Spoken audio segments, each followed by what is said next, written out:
हमारे देश में तमाम उपायों के बावजूद भी बलात्कार या दुष्कर्म की समस्या रुकने का नाम नहीं ले रही है। नमस्कार दोस्तों, मैं आपका दोस्त, आपको आपसे मिलाने वाला, आपकी सोच को जगाने वाला, आपका वैचारिक हमसफ़र देवव्रत।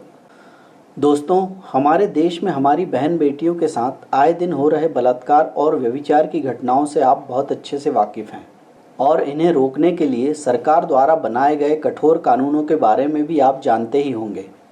लेकिन फिर भी इन घृणित घटनाओं को रोकने में हमारे सभ्य समाज के सुशिक्षित लोगों द्वारा बनाया गया पूरा का पूरा सिस्टम पूरी तरह से फेल है। सर्वकालीन सद्गुरु ओशो इससे अनभिज्ञ नहीं थे, लेकिन भारत और भारतीयों का दुर्भाग्य कि सर्वकालीन सद्गुरु ओशो की देशनाओं, सरल और सुलझे विचारों को हमारे देश के मतिभ्रष्ट नेताओं ने कभी तवज्जो नहीं दी, जिसका दुष्परिणाम हम सब आज देश के चारों तरफ फैली अराजकता व अनैतिकता के रूप में भोग रहे हैं।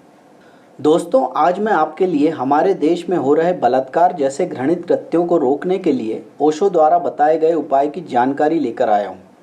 इसे ध्यान से सुनिए और गंभीरता से सोचिए कि हमारे तथाकथित सभ्य और सुशिक्षित समाज को आज इन्हें अपनाने की ज़रूरत है या नहीं। और पूरा वीडियो सुनने के बाद इस पर आपकी क्या राय है, मुझे कमेंट करके अवश्य बताएं।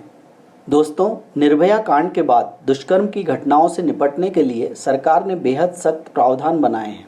निर्भया कांड के बाद नए कानून के अनुसार किसी महिला को घूरना, गलत तरीके से छूना, उसके साथ छेड़छाड़ करना या अन्य किसी भी तरीके से उसका यौन शोषण करना, ये सभी रेप की श्रेणी में शामिल कर लिया गया है।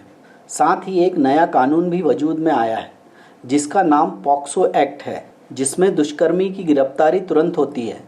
इस एक्ट के तहत गिरफ्तार किए गए आरोपी को जमानत भी नहीं मिलती है। इस एक्ट में पीड़ित बच्ची अथवा बच्चे को प्रोटेक्शन दिए जाने का भी प्रावधान है। इन सब प्रयासों के बावजूद दुष्कर्मी देश भर में दुष्कर्म की घटनाओं को विभत्स तरीकों से अंजाम दिए जा रहे हैं। देश भर में आए दिन हो रही बलात्कार की घटनाओं को देखकर ऐसा लगता है कि जैसे इस सांप को जितना कुचलने की कोशिश करो वो उतना ही बड़ा फन उठा फुंकार कर चुनौती दे रहा है कि मुझे मारना तुम्हारे बस की बात नहीं। मैं जब चाहूँ किसी को भी, कहीं भी, कभी भी अपना शिकार बना सकता हूँ और तुम मेरा कुछ भी नहीं बिगाड़ सकते। दोस्तों, इन दुष्कर्मियों के सामने हमारी सरकार, कानून, न्यायपालिका और लोग ऐसे लाचार और बेबस नजर आते हैं जैसे सबने उनका आदेश उस जंगल के शेर की तरह स्वीकार कर लिया हो, जिससे बचने के लिए सभी जानवरों ने तय किया था कि रोज हम में से एक शेर के भोजन के लिए स्वयं उसके सामने उपस्थित हो जावे, ताकि शेर बाकी जानवरों पर हमला ना करे। ऐसे में जिसका नंबर आता है वह हर तरह की पीड़ा से गुजरता है और उसके प्राणों के साथ ही उसकी पीड़ा का अंत होता है और बाकी जानवर चैन की सांस लेते हुए खुश होते हैं कि चलो हम तो बच गए हैं। लगता है हमारे देश भारत में भी ऐसा ही राज, ऐसी ही व्यवस्था चल रही है। जिसकी बहन बेटी का बलात्कार होता है उसकी तकलीफ और दर्द का एहसास सिर्फ उस बहन बेटी और उसके परिवार को ही होता है और सरकारें, नेता, कानून, कोर्ट और बाकी लोग उनके इस दर्द को मुआवजा, मुफ्त इलाज, जांच, तफ्तीश, गिरफ्तारी, कोर्ट कचहरी, मुकदमा, गवाह, न्याय, बहसबाजी, आंदोलन, कैंडल मार्च के बहाने लगातार बढ़ाने के काम में लगे रहते हैं। और ये सब लोग भी उन बचे हुए जानवरों की तरह आंखें बंद कर, सच्चाई से मुंह फेर कर खुश हो रहे हैं कि वे बच गए हैं। लेकिन मैं उन्हें आगाह करना चाहता हूँ कि मत भूलो, शेर की भूख की तरह इन दरिंदों की भूख और तादाद भी दिन ब दिन बढ़ती जाएगी और एक न एक दिन तुम में से हर एक की बहन बेटी का नंबर भी आएगा। दोस्तों, सद्गुरु ओशो ने ऐसी घटनाओं से निपटने का एक अनूठा उपाय सुझाया था। उन्होंने बस्तर के आदिवासी समुदाय में प्रचलित एक प्रथा को इस समस्या से निपटने में बहुत प्रभावी बताया था। उनका दावा था कि आदिवासियों में प्रचलित इस प्रथा को अपनाकर पूरे भारत से बलात्कार और व्यभिचार जैसी गंभीर समस्या को जड़ से मिटाया जा सकता है। उनका मानना था कि स्त्रियों की शारीरिक बनावट कुछ ऐसी है कि वह बलात्कार नहीं कर सकती। ऐसे में उसको बलात्कार जैसे घृणित कृत्य से बचना बेहद जरूरी है। ओशो छत्तीसगढ़ के नक्सल प्रभावित बस्तर जिले के आदिवासी समुदायों में प्रचलित घोटुल व्यवस्था को इसके लिए उपयुक्त बताते थे।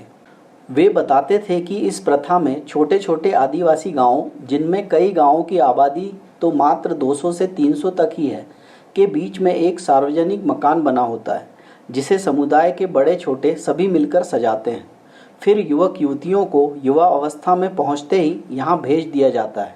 उस मकान में उन्हें 2 वर्ष साथ रहना होता है। इस दौरान युवक युवतियों को आपस में शारीरिक संबंध बनाने के साथ बाकी सभी चीज़ों के लिए भी पूर्ण स्वतंत्रता होती है, लेकिन उन्हें एक शर्त का पालन करना पड़ता है। कोई भी किशोर और किशोरी 3 दिन से ज़्यादा एक साथ नहीं रह सकते। इन 2 वर्षों में उन्हें एक साथ रहने के कई अवसर मिलते हैं। घोटुल व्यवस्था के तहत लड़कियों की उम्र 13 वर्ष होना जरूरी है। ओशो के अनुसार 24 महीने बीतते बीतते किशोर किशोरी एक दूसरे को भली भांति जानने और समझने लगते हैं। युवती को इस बात का पता चल जाता है कि उसे किससे तृप्ति मिलती है और किशोर भी जान लेता है कि कौन उसे सुख पहुंचा सकती है। 2 साल के बाद युवक युवती की उनकी पसंद के अनुसार शादी करवा दी जाती है। ओशो का मानना था कि इस व्यवस्था का पालन करने पर पुरुषों में दूसरे की पत्नी या अन्य स्त्री के प्रति आकर्षण नहीं रह जाता। ऐसी परिस्थिति में दुष्कर्म की घटनाएं स्वतः ही रुक सकती हैं। ओशो ने बताया था कि उन्होंने खुद वहां जाकर इस प्रथा का जायजा लिया था। उन्होंने इस व्यवस्था को बदलने के लिए किए जा रहे सामाजिक प्रयासों पर चिंता जाहिर की थी।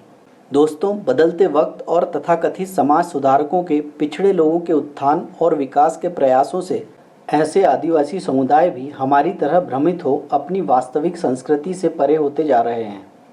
अब घोटुल प्रथा का पूरा स्वरूप ही बदल गया है। अब यह प्रथा सैलानियों के लिए एक मनोरंजन का माध्यम बनकर रह गई है।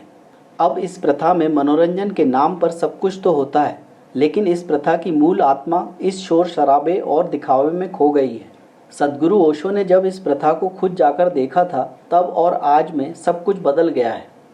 आज यदि हम वहां जाकर खोजबीन करें तो पता चलेगा कि बलात्कार जैसे घृणित कृत्य ने अब वहां भी अपनी जगह बना ली है। इन आदिवासियों की तरह ही विकास के नाम पर हम अपने मूल इंसानियत से बहुत दूर निकल चुके हैं।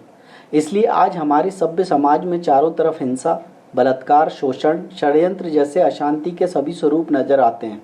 नहीं दिखती तो सिर्फ शांति और सौहार्द, जिसके लिए हमने सारी व्यवस्थाएं की हैं और किए चले जा रहे हैं। हमारा समाज जितना सभ्य और सुशिक्षित होता जा रहा है, आम इंसान उतना ही भीरू और असुरक्षित होता जा रहा है, खासकर हमारी बहन बेटियां। दोस्तों, एक समय था जब हमारा समाज इतना शिक्षित नहीं था, या कहें गांव के इक्का दुक्का लोग ही पढ़े लिखे होते थे। तब हर घर की बेटी को गांव की बेटी समझा जाता था। न सिर्फ समझा जाता था, बल्कि सचमुच ऐसा होता भी था। तब बेटियां पूरे गांव में कभी भी कहीं भी स्वच्छंद घूम फिर सकती थी, किसी के भी घर बेरोक टोक आ जा सकती थी। मजाल है कि कोई उसकी तरफ गंदी नज़रों से देख ले। देखना तो दूर, लोग ऐसी सोच से भी बहुत दूर थे। जब गांव की किसी लड़की की शादी होती थी तो उसका पति पूरे गांव का दामाद होता था। उसे गांव के हर घर में अपने ही दामाद जैसा सम्मान दिया जाता था। दोस्तों, लेकिन जैसे जैसे हम सभ्य और सुशिक्षित होते गए, हमारी बहन बेटियां गांव में तो क्या, अपने ही घर में सुरक्षित नहीं हैं। आज घर के लोगों से ही उन्हें बचकर रहना पड़ता है। ये है हमारे शिक्षित और सभ्य समाज की तरक्की, जहां हमें अपनी लाडलियों को तो क्या, अब लाडलों को भी गुड टच और बैड टच की शिक्षा देनी पड़ रही है। हमारे बेटे बेटियां अपने करीबी रिश्तेदारों, यहाँ तक कि अपने भाई बाप से भी सुरक्षित नहीं हैं। दोस्तों, सर्वकालीन सद्गुरु ओशो सही कहते थे, जो समाज जितना सभ्य और सुशिक्षित होगा, वो सेक्स का उतना ही दमन करेगा और उसका दुष्परिणाम बहुत विस्फोटक होगा। बलात्कार, अनाचरण, व्यभिचार के रूप में इसके विभत्स परिणाम समाज के हर व्यक्ति को झेलने ही पड़ेंगे। हम सब देख रहे हैं, आज ऐसा ही हो रहा है। दोस्तों, जरा सोचो, ये कैसा विकास कर रहे हैं हम, ये कैसी शिक्षा है, ये कैसा सभ्य समाज है जो हमें, हमारे बच्चों को अराजक, अनैतिक और व्यभिचारी बना रहा है। दोस्तों, आज हमारी मानसिकता सब कुछ चलता है जैसी हो गई है। हम गलत होते देख रहे हैं, सब कुछ भोग रहे हैं, लेकिन क्यों, इस पर कोई जरा भी चिंतन नहीं कर रहा है। आज बस इतना ही। धन्यवाद। दोस्तों, अगर आपने पूरा वीडियो ध्यान से देखा है और आपको लगता है कि मैंने आपको थोड़ा ही सही, लेकिन आपके बारे में आपको सोचने के लिए राजी किया है, जिससे आपको फ़ायदा ज़रूर होगा, तो इस वीडियो को लाइक और चैनल को सब्सक्राइब कर अपने इस दोस्त के एक छोटे से प्रयास, 2 पल ठहरें और अपने लिए, अपने बारे में सोचें को प्रोत्साहित जरूर करें और वीडियो को अपनों के साथ शेयर भी जरूर करें, ताकि आपकी वजह से वे भी अपने बारे में सोचने की शुरुआत कर सकें और आपकी तरह वे भी दुनिया की इस भीड़ से खुद को अलग कर सकें। और हाँ, बेल आइकन को दबाना न भूलें ताकि आपके दोस्त आपको आपसे मिलाने वाले, आपकी सोच को जगाने वाले, आपके वैचारिक हमसफर के विचारों की पहली खनक आप तक सबसे पहले पहुंच सके। दोस्तों, आपसे एक पर्सनल गुजारिश है, अपने इस दोस्त पर अपना प्यार और आशीर्वाद हमेशा ऐसे ही बनाए रखना। धन्यवाद। Thank you for watching. Please like and subscribe our channel and press the bell icon for upcoming updates. I pray you may always be healthy and happy.